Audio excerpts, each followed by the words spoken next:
I would go up to visit Ben and these people up there at Lucasfilm, and to have lunch. And they'd say, "Oh, we're working on something here. Do you want to do a couple voices, and then we'll buy you lunch?" And I go, "Yeah, okay." So that was the whole. There was no auditions. There was no tryouts or anything. "Hey, Ernie, you do a weird voice for us." So I did a bunch of that, and then people who are fans know more about what I did than I do. They will come up with pictures of Poggle the Lesser and say, "Oh, would you autograph this?" And at first I didn't know. I didn't realize I had done that. So anyhow, he has a great sense of humor. And I was up there doing some things during the time of the return of Indiana Jones. What was that one called? Temple of Doom. Temple of Doom. Oh, you mean the second film, Temple of Doom? Temple of Doom. I did some voices. I did the 2 Chinese pilots in the beginning in the Ford Trimotor.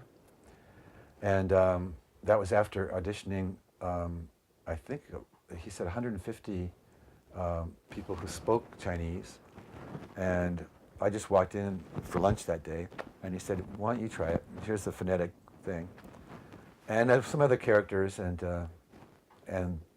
we played that joke on Spielberg. There was a screening that day for Spielberg, and John Williams was there, all these, So Ben had me do just a voice at the very end for the screening. And so, it's the whole roller coaster ride of one thing happening after another, and the mine cars and the waterfalls and blah, blah, blah, blah, blah. And he winds up at the end with this stone, and he gives it to the man with a turban, and he says, and the turban guy says, "Thank you, you've brought, the peace back to our, it's this resolution of all that." So he had me record this line that says, the guy saying, "What is that rock? That's the wrong rock. That is not our stone. Take it away," something like that. And then he goes, "Sheesh," And so I'm sitting in the back of the screening, and this is all Ben's idea. And I'm watching, Spielberg jumps up out of his seat, and I'm going, "Oh man, all hell's gonna break loose." And he says, "What is that?" And then they realized that it was a joke, and they sort of all start laughing.